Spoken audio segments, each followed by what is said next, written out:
सभी को मेरा जय भीम, जय संविधान, जय भारत।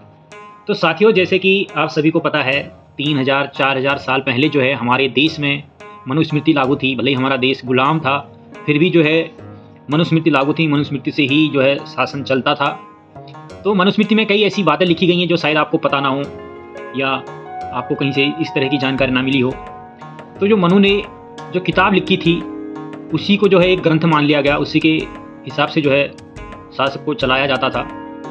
मनुस्मृति की एक काफ़ी अनोखी बात है जो शायद आपको नहीं पता होगा कि एक बार जब एक नया जो है शासक चीन में उसने अपना शासन किया, तो उस समय जो है चीन के शासक का जो है एक आदेश आया।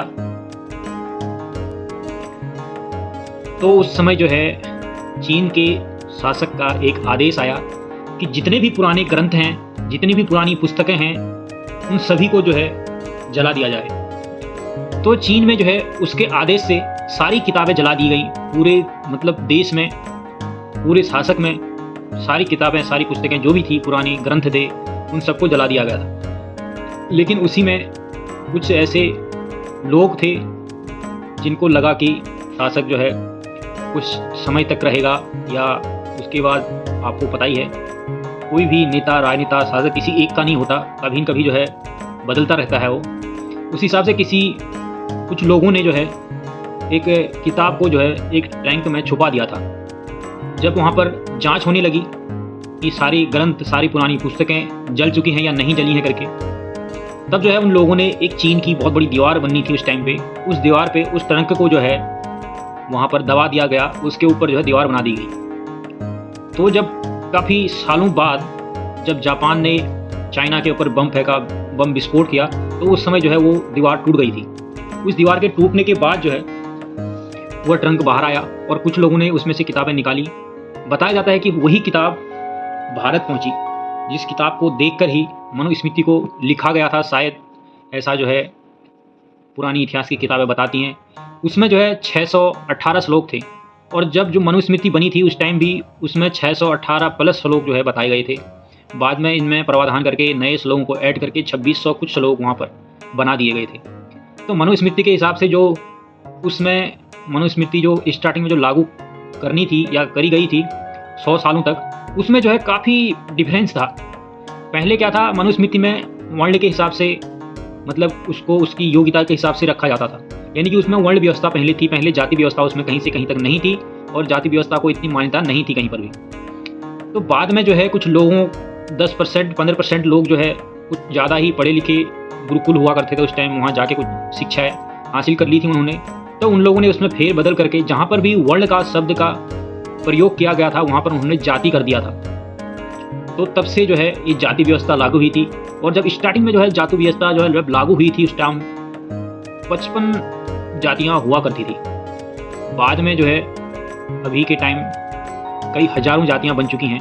अगर उस टाइम वर्ण व्यवस्था को रखा जाता तो शायद सब कुछ सही था, लेकिन कुछ लोगों ने उसको वर्ण की जगह जाति कर दिया।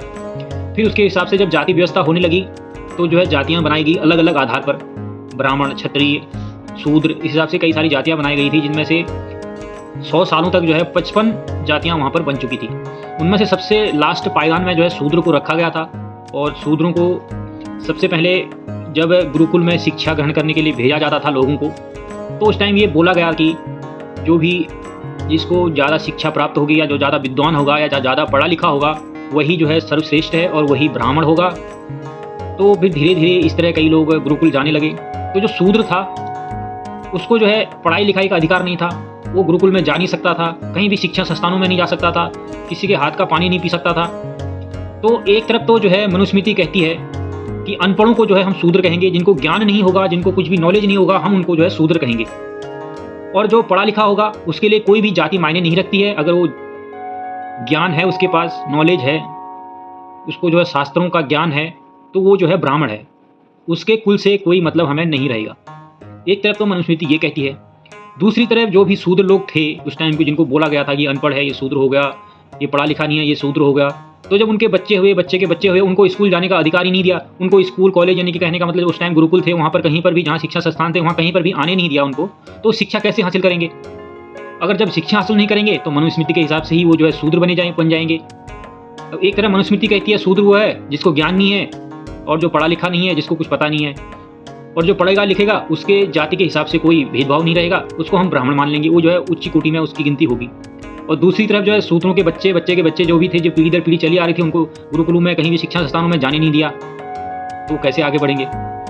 इस तरह से जो है ये मनुस्मृति को लागू किया गया, और कई सारे ऐसे उसमें थे श्लोक थे जिनको लागू किया गया कि जो भी शूद्र है बाद में 100 साल 200 साल जब बीत गए उसके बाद कुछ लोग जो है मतलब गुरुकुल की ओर जाने लगे, कुछ लोग अपना नाम छुपा के, कुछ लोग अपनी जाति छुपा के, इस तरह मतलब कुछ लोग शिक्षित जब होने लगे तो जो है उस टाइम ये फिर दूसरा उसमें प्रावधान करके नए नए नियमों को लागू कर दिया गया कि अगर शूद्र जो है कहीं भी शिक्षा संस्थानों में या गुरुकुल में जाएगा या वेद पुराणों को पढ़ लेगा या सुन भी लेगा तो जो है कांच को पिघला कर उसके कान में डाल दिया जाएगा, उसको 100 कोड़े लगाए जाएंगे। मतलब ऐसे ऐसे प्रावधान उसमें थे शूद्रों के लिए, और जो खासकर महिलाएं थी उनके लिए भी सेम यही प्रावधान थे। पर उसमें यह है कि वो स्त्री जो है उसमें ये मायने नहीं रखता कि वो ब्राह्मण की स्त्री है शूद्र की स्त्री है, उनके लिए सब कुछ स्त्री बराबर थी। स्त्री को जो है कुछ भी हक और अधिकार नहीं था। जब जो है संविधान लागू हुआ, हमारा संविधान लागू होने के बाद मनुस्मृति को बाबा साहब भीमराव अंबेडकर जी ने मात्र एक कानून से जो है उसको शून्य साबित कर दिया था। वो जो है जिस दिन भी संविधान लागू हुआ उस दिन से जो है मनुस्मृति 0 साबित होगी। उसके बाद ही महिलाओं को, लड़कियों को पढ़ने लिखने का अधिकार मिला बाबा साहब की वजह से, संविधान की वजह से। आज लोग पढ़ लिख करके काफ़ी आगे पहुंच गए हैं। ये सब कुछ सिर्फ हो रहा है या सब कुछ हुआ तो बाबा साहब भीमराव अंबेडकर के संविधान की वजह से हुआ। और आज की डेट में भी आपको ये सुनने को मिल जाता होगा कि जो है संविधान को बदलना चाहिए या आरक्षण खत्म करना चाहिए। शायद आपको ये पता ही होगा 3000 साल तक जो है जितने भी निचले पायदान के लोग थे, जिनको कास्ट के तौर पर, जाति के तौर पर जो है नीचा माना जाता था, नीच माना जाता था, उनको जो है शिक्षा का अधिकार ही नहीं मिला, उनको किसी भी चीज़ का अधिकार नहीं मिला। वो जो है ब्राह्मणों के लोगों के यहाँ जा करके काम करते थे, काम के बदले जो है उनको कुछ मिलता नहीं था, सिर्फ उनको खाना मिलता था, अनाज मिलता था, उनके खेतों में खेती करते थे। तो इस तरह से उनने अपना घर परिवार चलाया। 3000 साल तक जो है ब्राह्मणों को, क्षत्रियों को मतलब एक 100% जो है आरक्षण मिला। आप ये लगा सकते हैं कि 100 के 100% जो है आरक्षण 3000 साल तक ब्राह्मणों को मिला था। और आज संविधान जब से लागू हुआ तब से आज 70-75 साल हो गए। सिर्फ 70-75 सालों में इतने सैकड़ों आंदोलन होते हैं हर महीने कि आरक्षण को हटाओ। जब 3000 साल तक आरक्षण था तब किसी ने कुछ नहीं बोला। आज 70-75 साल आरक्षण को हुए हैं तो आज इतने आंदोलन होते हैं हर रोज, इतनी मतलब सारी बातें होती हैं, संविधान बदलने तक की बात कह दी जाती है यहाँ पर। और अभी जो नया संविधान की बात हुई है उसमें जो है कई सारे ऐसे नियम कानून को बनाया गया है कि जिसमें रामायण और महाभारत से कई ऐसी चीज़ें उठाई गई हैं कि रामायण से कुछ, महाभारत से कुछ, जो है मनुस्मृति से, और कुछ जो है अपने जो संविधान आज लागू हुआ इससे, ऐसे उठा करके जो है नया संविधान बनाया गया है जिसको लागू करने की सोच रहे हैं कुछ लोग। हो नहीं सकता है ये तो आपको भी पता है, हमको भी पता है, लेकिन कुछ लोग कोशिश कर रहे हैं। तो आज के लिए इतना ही। बने रहें सुनील बौद्ध ऑफिशियल यूट्यूब चैनल में। मैं ऐसी काफ़ी पुरानी चीज़ें, इतिहास के काफ़ी ऐसे बातों को मैं आपके सामने रखता हूँ, काफ़ी ऐसी जानकारियाँ आप लोगों को दूंगा जो शायद आपको आज की डेट में नहीं देखने को मिलेगा। और जो चीज़ें थी भी उसको भी धीरे धीरे इतिहास से मिटाने की कोशिश की जा रही है। और आप सभी लोगों से निवेदन है कि चैनल को सब्सक्राइब कर लें और ज़्यादा से ज़्यादा लोगों को वीडियो शेयर करें ताकि सभी को सटीक जानकारी जो है हर चीज़ की मिलती रहे। जय हिंद, जय भारत, जय भीम।